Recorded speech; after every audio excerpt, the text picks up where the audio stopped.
Stephen Hawking made some dire predictions, not only about how the planet itself was going to end, but what was going to become of the universe, too.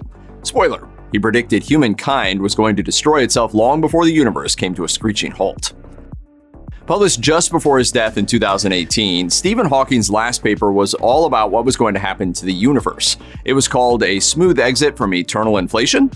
University of Buffalo professor Will Kinney says the paper is based on the existing idea of eternal inflation, or the uneven expansion of the universe. That in turn creates pocket universes that exist with an ever-growing space between them. University of Southern California professor Clifford Johnson explains it with an analogy. It's like you have a bath full of lots and lots and lots of different kinds of soap bubbles, and each soap bubble is a different universe. Does that mean that there is a universe out there where I am smarter than you? Yes, and also a universe where you're funny. According to cosmologist Andre Linda, that would essentially make the multiverse a real thing. But he says that Hawking and his co-author, theoretical physicist Thomas Herdog, argue in their paper that the end of eternal inflation may occur in a smooth way, and the variety of the possible outcomes is limited. Anyone who has seen any of the Terminator films likely harbors a healthy concern about artificial intelligence, and Stephen Hawking agreed. In 2017, he told Wired, "The genie is out of the bottle. I fear that AI may replace humans altogether. If people design computer viruses, someone will design AI that replicates itself. This will be a new form of life that will outperform humans." And although it's easy to assume that we won't have to worry about Hawking's prediction for a while, the truth is, it's already come true. In November 2021, the Weiss Institute at Harvard announced that a collaboration between Weiss, Tufts, and the University of Vermont had created, quote, the first ever self-replicating living robots. Called xenobots, these tiny hand-built robot organisms can hone in on living cells. They then gather together to collect stem cells to build new little baby robots inside these cells. The University of Vermont's Joshua Bongard confirms, with the right design, they will spontaneously self-replicate. They were created with the best of intentions, but of course, that's how every apocalyptic sci-fi movie starts. Bongard says that the potential is there for the xenobots to be deployed to do things like remove microplastics from the environment and attack cancer cells. Those are all pretty brilliant applications for a mind-blowing new technology, but will it get out of hand? I think the development of full artificial intelligence could spell the end of the human race.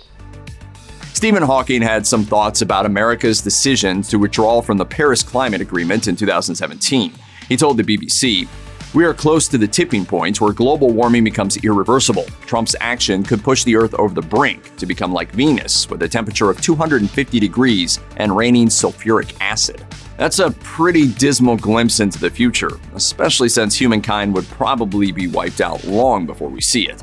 And since Hawking spoke to the BBC, things really haven't been looking up. In 2021, the BBC reported on the results of a study from the Weizmann Institute, which found that on average, every week, each person produces human-made mass waste greater than their own body weight. Even more upsetting, the weight of human-made stuff on our planet has surpassed the weight of naturally occurring stuff.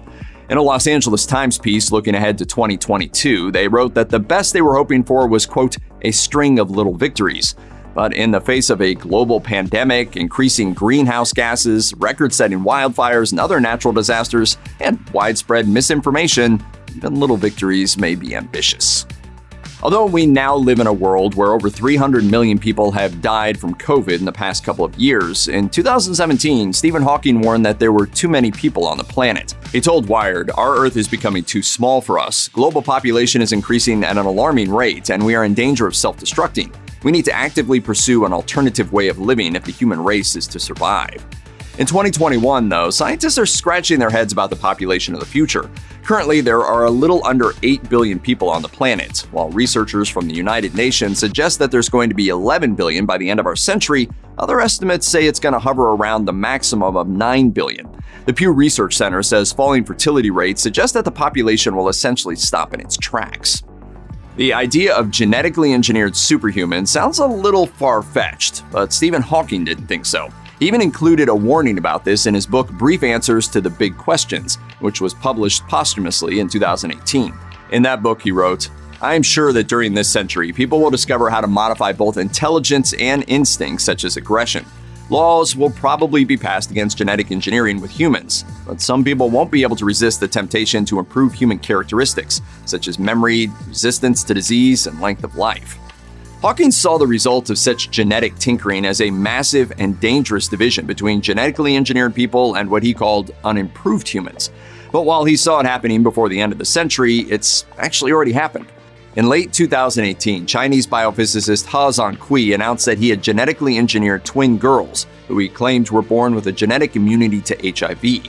The announcement predictably sent the scientific world into a tizzy, sparking a global debate. Your scientists were so preoccupied with whether or not they could that they didn't stop to think if they should. He was sentenced to 3 years in prison, and his closest associates also got prison terms. But now that the advancement has been made, there's no putting the cat back in the bag.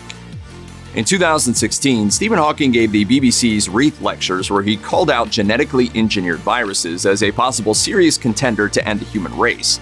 Medical Daily agreed, quoting an article from the Journal of Toxicology and Environment Health that these viruses possess significant unpredictability and a number of inherent harmful potential hazards. Of course, most scientists aren't engineering viruses with the intent of wiping out humanity. For example, researchers from Texas A&M wrote a 2016 piece for The Conversation about their work engineering a virus that would interfere with the way the brain's neurons create pathways to addiction. And there have been other pieces of research that have looked at engineering viruses to target and fight cancer cells, boost a person's immune system, and treat a variety of diseases. That all sounds great, but there is a catch.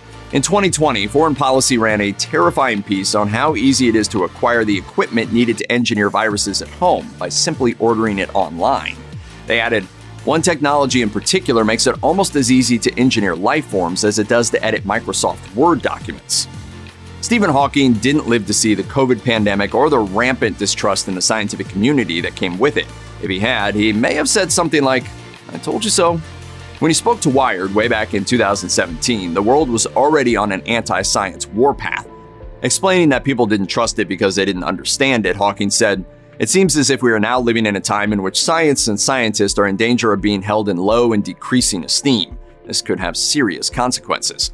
He expressed similar sentiments in 2015 when he said, "We have come to expect a steady increase in standard of living that science and technology have brought, but people distrust science because they don't understand it. And that," he went on to say, "is the key that will unlock the Pandora's box of all the things that could end the world, from genetic engineering to climate change. Without a basic understanding of scientific principles and trust in scientific conclusions, bad decisions are bound to be made." Hawking had a simple fix for this, though: scientific education, especially for the younger generation. In his words, everyone needs to have a basic understanding of science to make informed decisions about the future.